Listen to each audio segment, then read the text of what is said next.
2026 FIFA বিশ্বকাপ শুরু হতে আর মাত্র কয়েকটা দিন বাকি। আর তার ঠিক আগেই সেন্ট গ্যালেনের কিবন পার্ক স্টেডিয়ামে জর্ডানের মুখোমুখি হয়েছিল সুইজারল্যান্ড। প্রীতি ম্যাচ হলেও মাঠের লড়াইয়ে জর্ডানকে এক চুলোও ছাড় দেয়নি সুইসরা। প্রথমার্ধেই 3-0 গোলের লিড নিয়ে ম্যাচ নিজেদের পকেটে তুলে ফেলে তারা।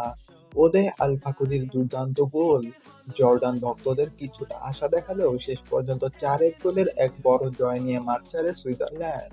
চলুন দেখে নিই এই থ্রিলার ম্যাচের রোমাঞ্চকর সব হাইলাইটস।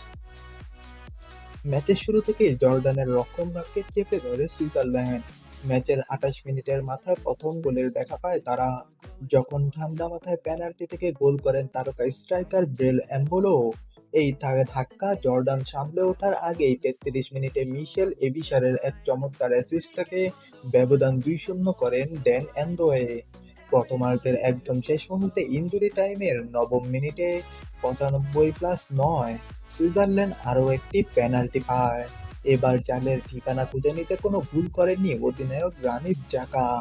ফলে 3-0 এগিয়ে থেকে বিরতিতে যায় সুইসরা। বিরতি থেকে ফিরে জর্ডান বেশ লড়াকু ফুটবল উপহার দেয়।